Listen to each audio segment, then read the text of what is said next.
Hello and assalamu alaikum everyone. Welcome to a new episode of the Third Empire podcast. I'm Ali and this is Ali.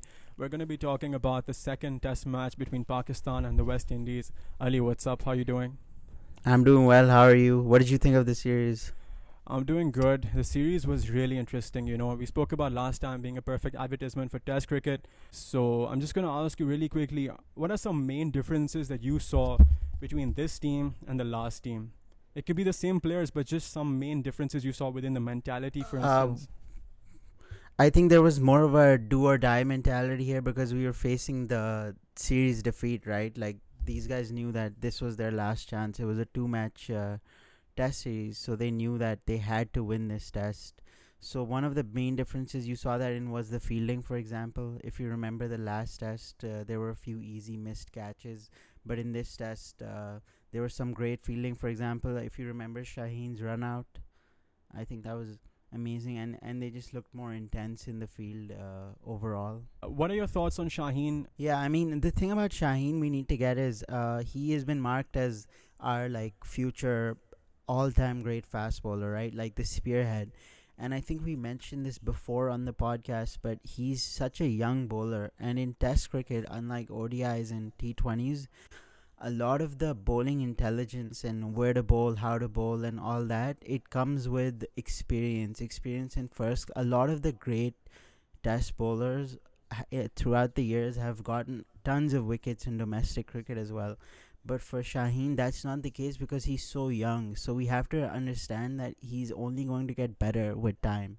He's only going to improve. He's not 28, 29. He's very young. So he's only going to get better, especially in Test cricket, because we all know the ability is there, right? So if you go back a few series, you saw Pakistan, New Zealand. Our bowling attack consisted mainly of Naseem Shah and Shaheen Afridi, our fast bowling attack, right? Yeah. That was where the criticism began of going with an extremely young bowling attack. But the problem was we had no experienced bowler to lead the attack. That's where so much of my criticism came into play because I felt it's unfair for a 19-year-old at the time to be leading our bowling attack. However, now if you look, Shaheen has seen young bowlers come into the fray as well. You look at the Hani, you look at other bowlers coming in. His juniors, for Yeah. instance. So now I think it's the time where he has started to take responsibility. Despite being 20 years of age, he's seen that the board has confided in him when it comes to playing all three formats and being the main bowler. So one thing I want to focus on is length balls. And I think this Mm-hmm. is this is the biggest change in Shaheen's bowling. If you go back to that series with New Zealand, a lot of them there were Yorkers and there were short balls. That there was never that Shoaib Akhtar categorized it as the Zor on the length balls recently, and so did Ramiz Raja. So that constant the load or the emphasis on length balls was never there. If you look at Shaheen's bowling from previous times, now I Mm-hmm. felt that was different. He realized that that was his strength ball, and I think a lot of inspiration has to be taken from Anderson as well. Or many times we faced class bowling attacks, and therefore Shaheen has learned from that as well. One thing I love to see is a complete test match bowler, and I think we finally have that with Shaheen Afridi. So what do you Yeah. have to say about the whole length ball, the change in his game from that aspect? I mean, in Test cricket, this comes back to the point of experience I spoke about earlier. When you play ODIs and T20s at a young age, you can't afford to bowl too many length balls in limited overs cricket, right? Because you're going to get hit, obviously. So you have to change it up. But in Test cricket, where you have to get the wicket, that's what you have to. You have to get the batsman's wicket. The best way to do that is fourth stump, outside off, or hitting off stump, top of off stump, right? Length bowling. So with experience, we see that he's learned that, and I think the coaching staff maybe also have. We like to criticize them a lot, but then you have to also appreciate them when it's only fair, right? It's only fair to appreciate them when something like this happens. So I think they also have a role to play in his development. Especially looking at Waqar Yunus as well, the effort that he's put in with these bowlers as well. You spoke about how in shorter formats you can't really keep bowling that length because you're asking to be hit, right? Especially when it comes to Mm-hmm. T20. However, one thing I like to mention, especially one thing I like to add to what you said, Test cricket is a lot about consistency, right? And when you watch the highlights of a Test game, what do you see? The wickets, the runs, the fours, the boundaries. What do you not see? The The setup. setup. You don't see the setup. And here is where Yeah. the most crucial aspect is because for any normal audience or any normal fan watching the game, we all feel that, or any upcoming young bowler feels that that ball is the wicket taking delivery. However, we fail to see the setup or the amount of, the effort it took, the pre-calculation that it took. So that's one thing that, what do you have to say about setting up the batsman? I think it's one of the most enjoyable aspects of bowling for me. Spin, fast, whatever, and it's the mark of a great bowler. Because if you have bowlers with a lot of the great fast bowlers of the past, you look at Glenn McGrath, for example. You watch their wickets, and it doesn't seem that extraordinary. Like, the balls aren't doing that much, but they get so many wickets, right? And why is that? It's because of the setup, and like you said, it's something that you don't often see in the highlights package. So it's something that you can only get if you watch the game live. Apart from that, we've spoken about the length balls. I just want to say it's very easy for another fast bowler to just come in and start bowling those length balls, and most likely they will get those wickets. But one thing Shaheen did stick to were those Yorkers as well. That's where we saw that aspect of his T20 game did come into play. There were so many moments in this test match. We're going to talk about them soon. It was like watching a T20 game. For instance, the second innings of Pakistan's batting, It was it was fun to watch. And this is the aspect of test cricket that does need to get shown more often. We speak about test cricket, in the future. Will it be there? Will it not? But this is the image of test cricket that needs to be advertised. The T20 aspect, or the aspect of, making runs in the second innings. Yeah. I mean, I think just good test matches in general, no matter how they are. Like, you look at two series happening now, Pakistan, West Indies, and England, India happening at the same time. Both very different, but both very fun to watch. So these two series happening at the same time is in and of itself a great advertisement. It's a blessing. For test cricket. It's a blessing. Because you have two very different types of series happening in two very different conditions. So it shows the variety that test cricket has to offer as well, right? And I think what makes these two series really interesting is that you have similar matched opponents or oppositions in each game. You look at England and India, they both are top class. Then you look at Pakistan and West Indies. West Indies is, if I'm not wrong, number 7 in the world, if I'm not wrong. So similar statures, similar styles. The concentrations are coming to play right now. Pakistan, in the most recent game, I think we outclassed them, right? However, in the first game, I also felt that we should not have lost, right? Because when I say we, of course, I mean Pakistan cricket, but but just going back to that, I feel that the passion that we showed, the grit, the energy. Of course, we can argue that it was the first test match. We were getting used to it. We weren't 100% certain of the conditions. We had a lot of new players going into the game, right? But there was that uncertainty. But the second match, that aggression that we showed, we just have to go for that result. What do you have to say about that? Yeah, again, I think it comes back to the do or die as well, because I think the first test they took it a little easy as well. Unfortunately, second test they had no choice, so we saw what came out in the second test. About the last podcast we made, it was you that made the point about the World Test Championship that's approaching. I mean, that's already started, right? Yeah. We're not going to get another chance like this when you look at Pakistan cricket, No. So we see that, this is the time for our team to shine. Right. And what do you have to say about the World Test Championship? I mean, like I said earlier, this cycle is a blessing for us. It won't in the future. I don't see it getting any easier. All our home test series are against the better teams, and all our away test series are against the weaker teams. So it cannot get any better than that. So if this is our best chance to get in the final, I feel. True. Just a short word on the World Test Championship. Why I like this format so much is because every other World T20 or World T20, every other World tournament, be it a World Cup, a World T20, T10, whatever it is, it checks your consistency based on a shorter period of time. You're gelling, you have to gel within a shorter period of time. It's international players coming in. It's, for example, whatever the scenario is, Test cricket judges your consistency on a 2-year basis, on a much longer period of time, right? And that just shows that this tournament, the World Test Championship, is the true mark of a team, of team sports, basically, because that's when you can see the long-term progress. Because what happens in 2 years?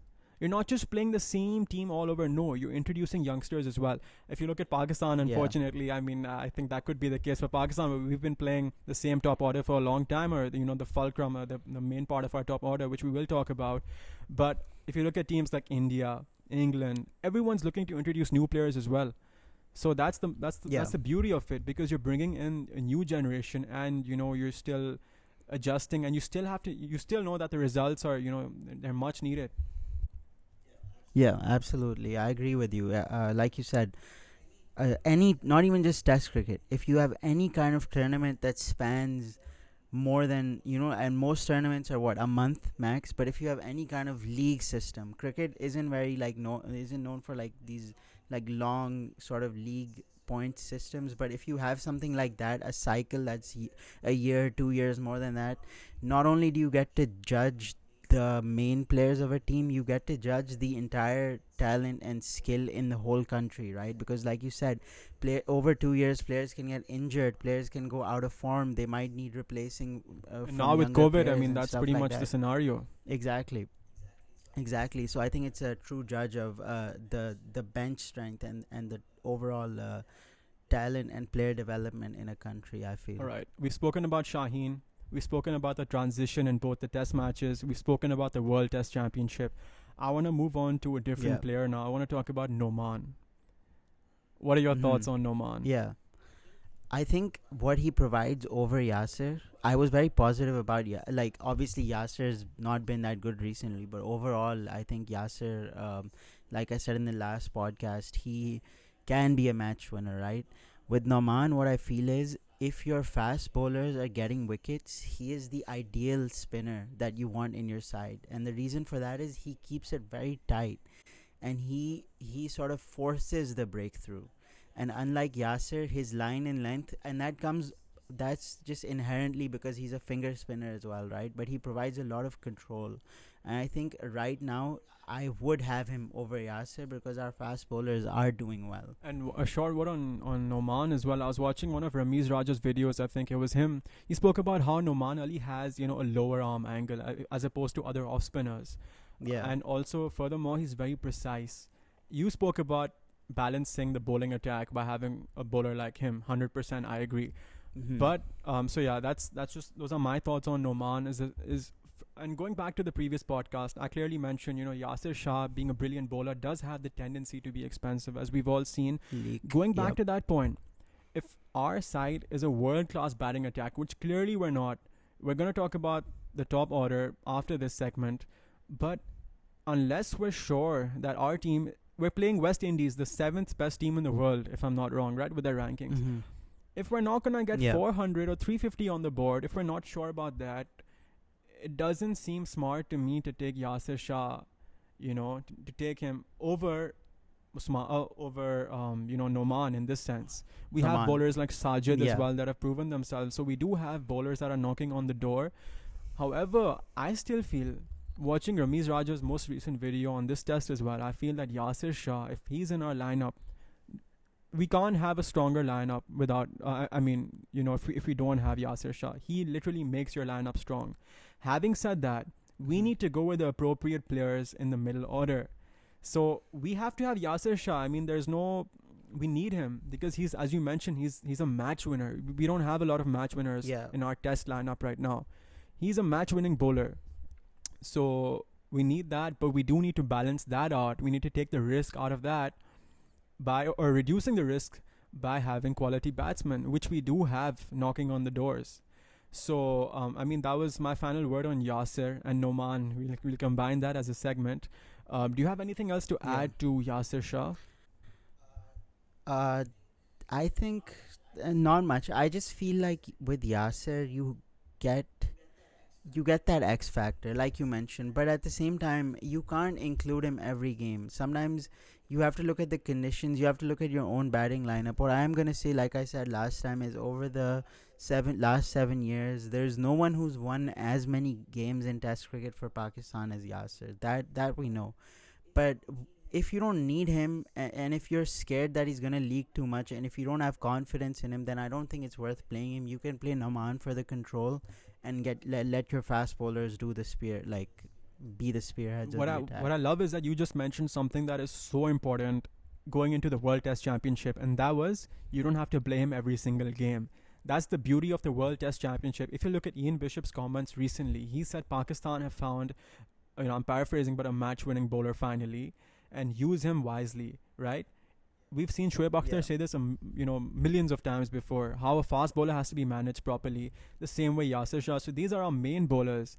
As you said very correctly, we don't need to be playing them every single game of every single format. We need to manage them properly if we want to be serious about the World Test Championship or any other international trophies coming our way. Some players that have been under the radar, but they've had an equally immense role, important role to play. Faheem, Ashraf, Hasan Ali. I think Hassan Ali is someone who can like he just in every format of the game. I think he is necessary for Pakistan because he provides a certain sort of energy and X factor with the ball, with the bat, in the field, everything. I think he can give you breakthroughs. He's very different from our other fast bowlers. Our fast bowlers tend to be like taller, left arm, but Hassan Ali is this right arm, very skiddy bowler. He's not very tall, so he's quite skiddy, and that can be a good thing to have if you have other bowlers like Shaheen.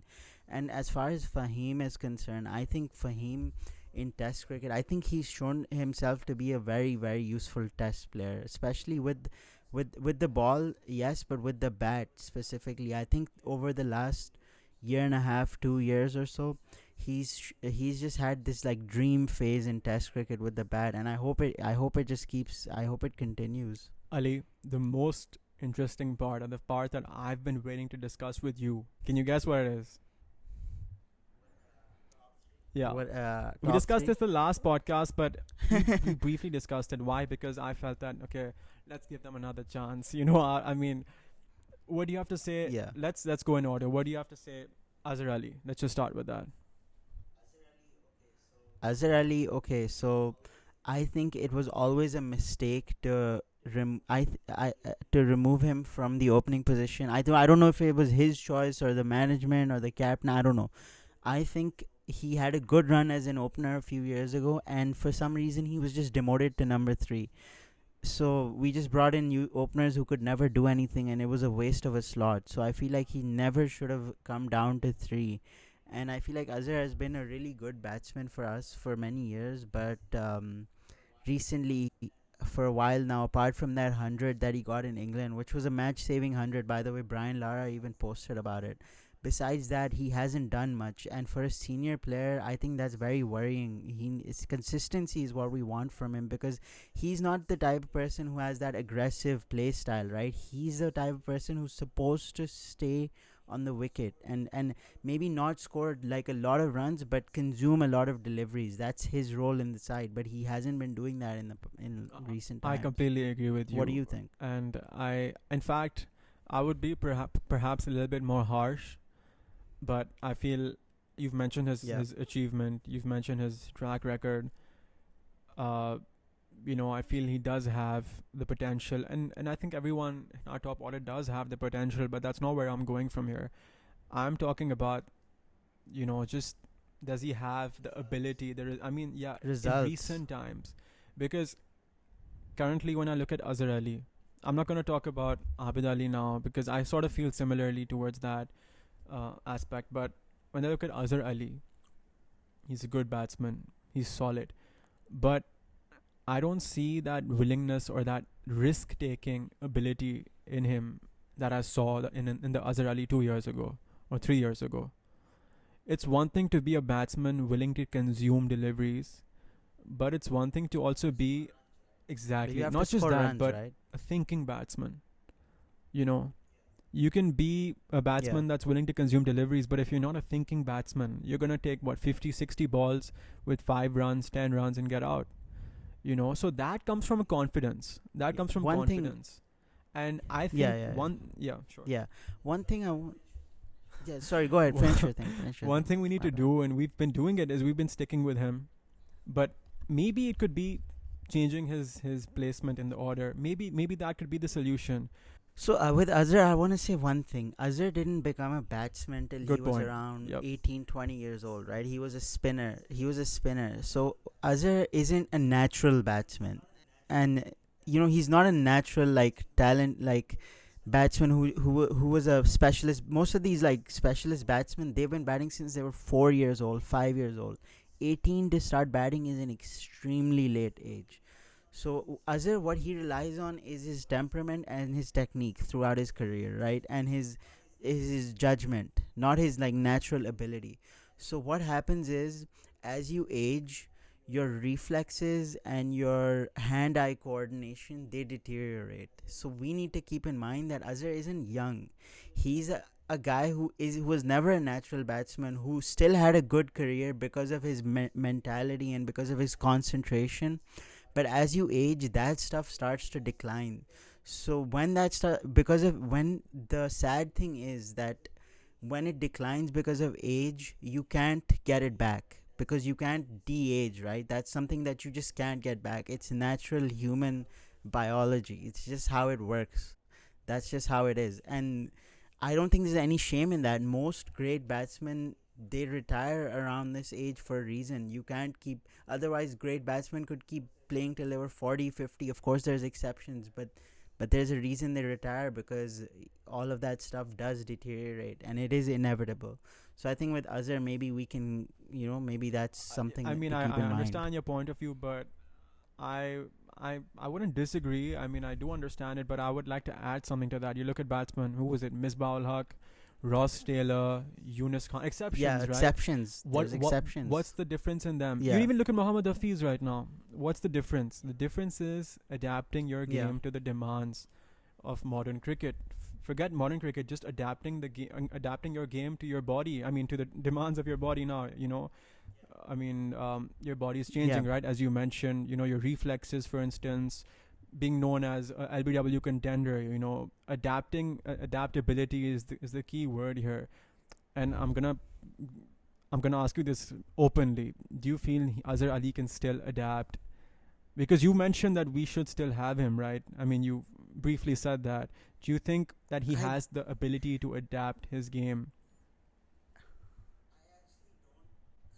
I actually don't think that I don't see It's a difficult him question. It's a really progressing. difficult question. I don't think I said that he should. Yeah, it is a difficult question, but I don't think I said that he should still be in the team. I think that if you have replacements, you have Saud Shakil right now, and you have what, Shan Kamran Masood. Ghulam, right? It's a decision for the management which of the top three. Because one thing I will mention is, if you want to replace the top three, you have to do it gradually. You can't just take out three batsmen and bring in three How much batsmen, more right? You gradual have do to do you it want one it by to one. be now? That's the thing. I mean, even if it's one per series or something like that, I don't think that's that gradual. But No, taking out no. three batsmen and I replacing them with sorry three for interrupting batsmen, I you. think that's I don't. I think Imran Butt should no, stay. no. I'm one of the few people that still feel that Imran Butt. We saw him in the second. Okay, we Yeah. should actually talk about the second innings. We should in a bit, but I just want to focus on players right now. Imran Butt for me is an exceptional player when it comes to his fielding, as we all know. But just those glimpses Of course. of that, I mean, the touch, the timing that we saw in the second innings, for me, which we didn't see from Azhar. We saw a little bit from Abid, but Abid has been, he's been tried a lot. If you look at in recent times, so I feel Abid. Let's talk about Abid Ali right now. What are your thoughts on Abid Ali? His catch drops were really frustrating. He didn't seem like he was as in the zone as the other players on the field. I think he needs to work on his intensity in the field with the bat.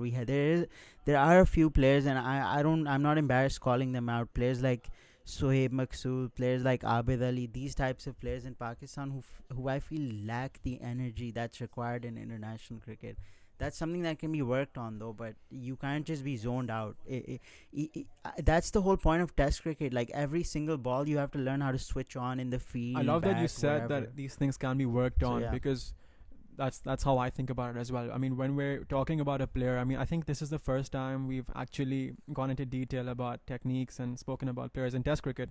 But I feel that the reason why we're talking about these players is not, to speak badly about someone negatively on purpose. No, it's to seriously address their technique or talk about the technical aspects of that game which they can improve. So I feel, as you mentioned, he needs to bring a lot more intensity to his game. I completely agree with that, and I feel that there should be perhaps more faith shown in them, from the management itself. I mean, now we've spoken about Abid Ali's record in domestic cricket.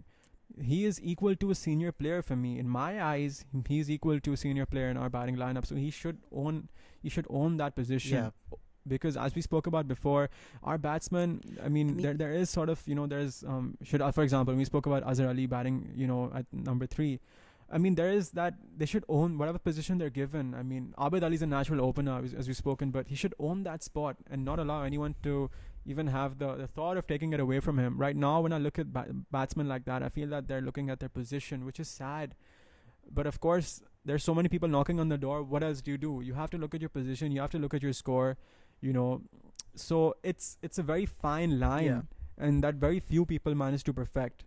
Right, that's why it's so difficult maintaining a spot. We saw with Shan Masood, you're out for a little bit, you make some runs, but now he has to get back into the team.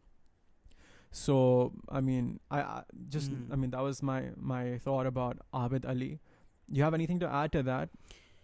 Yeah, I mean, no, not really. I just think I disagree with you in the sense that I agree that our top 3 is our weakness, all 3 of them. But I think Abid, for me, is the third one in the pecking order in terms of the removal, personally. Because I just feel like he can score. Like, he scores runs when he said he scores a quick 40, 50, 60. He can score in helpful conditions, and I think I completely agree with you, but I'm talking more about extent. current form and confidence.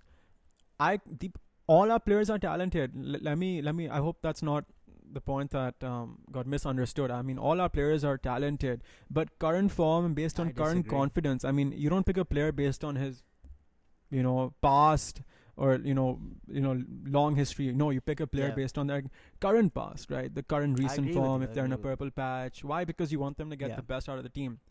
I'm not saying any player I say, okay, we need to maybe look at other options. I'm not saying that's it for them. No. Because sometimes when you drop a player, you look at Shan Masood right now, he's picked up, he's really showing some solid form. In every format he's given a chance to play, he's playing really well. So for some players it could work, for some players it couldn't. Let's move on to but yeah, we wish Abid the best. Abid and Azhar, I hope they really perform really well and own the position that they're given now. Let's talk about Imran Butt. Imran Butt, solid fielder. Yeah, I think I want him to prove me wrong. Like, I personally don't see his batting as being good enough. I just don't. That's my opinion. I think he's probably one of the, just in this short period of time, he's proven himself to be probably one of our best fielders ever. Just like, I don't think he can drop something even if he wanted to. He's just an amazing fielder. But he needs to prove me wrong with the bat quick. Or understood. Like, he needs to change my opinion. Quickly, a quick word on Babar Azam. Babar, I thought his captaincy in the second test was actually quite really good. Like, I thought his bowling changes and his bowling plans, a lot of that goes to the management as well. But I just think anyone who's criticizing Babar's captaincy, because I've seen a lot of criticism of it, I think his captaincy, for me, the good sign is that it's increasing in quality. It's slowly getting better and better. When he was new as a captain, a lot of people rightfully were saying that he's making a lot of mistakes, right? A few years ago, whenever he was made captain. And I agreed with them, but I thought that there are certain captains who get better on the job. And so far, for me, Babar has proven that is the case with him. Yeah, I'm not too sure about the not being a good captain in the initial stages. I've always ranked him as a good captain, although I feel there are other good captains as well in our side. And if you look at the T20 format, especially, I don't know why I'm talking about that, but every player has to be a captain. Every player has to be responsible because you only have a few deliveries to play with, right? So one of the main jobs of a captain is empowering the players. And I feel Babar Azam has done that really well, if you look at this test. So I think I agree with you that, especially in recent form, even if you look at the first test match, I think he captained well. And I think it came down to perhaps misjudgment. But Yeah, I mean Maybe that. some reviews and when it stuff, comes to reviews, some and little I'm glad you mistakes brought like that that. up. We Yeah. saw in the past game about, for example, Hasan Ali, and he got some reviews correct as well. But it's the tendency of a fast bowler. Whenever you see the ball hit the bats, to I mean, we've heard this a lot by Yeah. the commentators. To be inclined towards taking that review. So as a captain, you have two choices. Number one, you ask the keeper, right? The keeper is supposed to be the person that's, he has the best view, right? So Rizwan, if Best view. he's Yeah. unsure, you have to go to the bowler, and you have to rely on that confidence, right? Which I think Babar did really well, as opposed to, for instance, shutting the bowler down and not taking that chance. So either way, Mm-hmm. you could put the bowler down, you could not take his opinion, and the review could have been, you could have made a good decision. But what do you do then? Sometimes in those cases, especially when you have reviews to play with, you shatter the bowler's confidence sometimes. So, right, you understand my point here. So it's important to confide in your bowler. It's important to I trust get what them. you're And saying. sometimes your decisions, of course, they're not going It to work is. out. I mean, that's cricket, right? There will be wrong decisions made. No one's perfect, right? But when it comes to Babar, as you mentioned, learning from the past, Yeah. I wouldn't say learning from his mistakes, because I feel like no one goes into a mistake knowing that it's going to be a mistake, right? You go into it thinking it's the best thing you're going to do, right? It's the most appropriate decision for the time.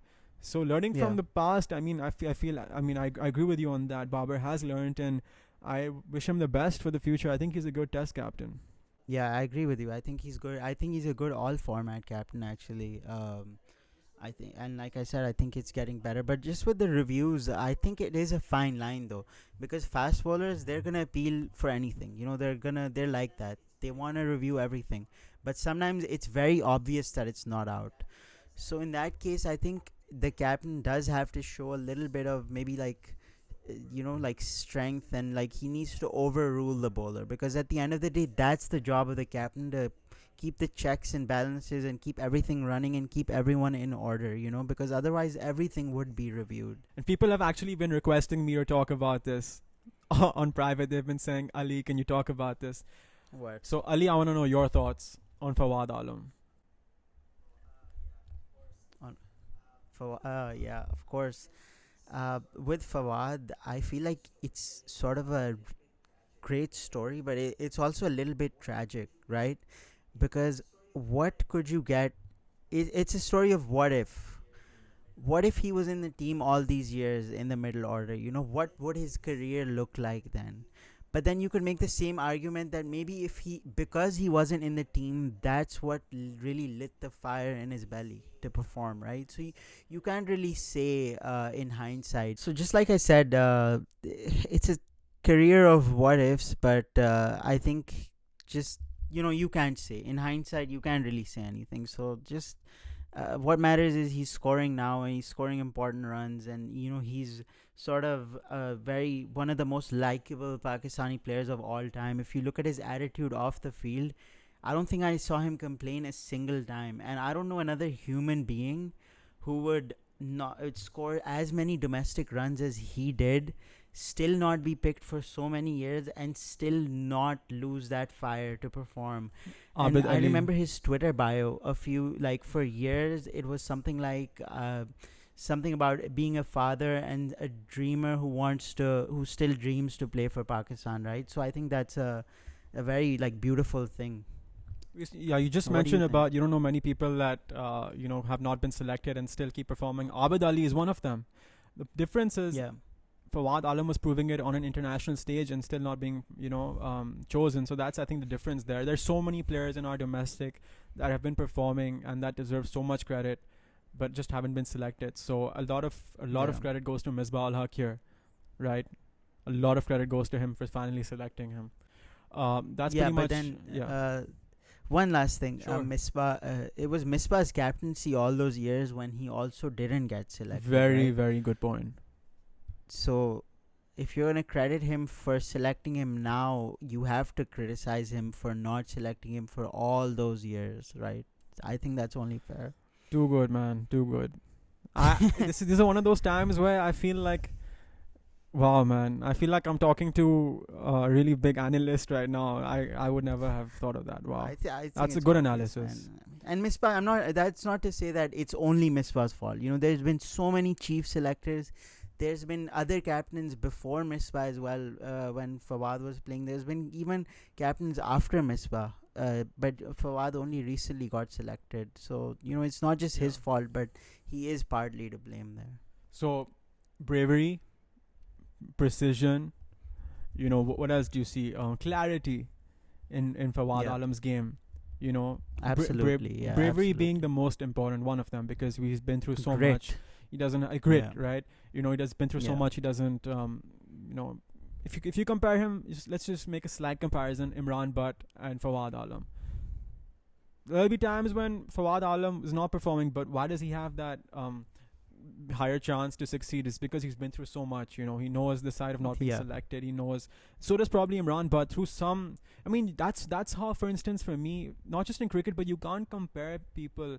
You can't compare their circumstances, because everyone's built differently. Everyone has different ways of overcoming situations. But I mean, for me, Fawad Alam, I think 100% I agree with you that it is like a question of what if, but also that extra there's that added determination that, okay, you didn't make all those runs back then, you were performing domestic, now here's your chance. And you just got to do what you got to do. You look at Nauman Ali as well. Hands. You look at bowlers in the past, you look at even Abbas being not being picked earlier. You look at all of these players, most of them coming into the team much later on. Abid Ali as well. They have to perform now. I mean, here's their chance, and we've seen them taking it. So I mean, hats off to them. For me, I mean, do you have anything to add to this? I mean, it's been a brilliant podcast. No, not really. Sure. Honestly. What about you? Just Yeah. So I mean, our Facebook page is doing well. I hope you guys follow that. Yeah. Follow us on Instagram, and don't forget to like, subscribe, and hit the bell icon so that you don't miss any updates. Comment as well. Comment what you think about this episode, about Fawad Alam, about all the players that we mentioned. And I hope to see you guys soon. All the best. Assalamu alaikum. Thank you.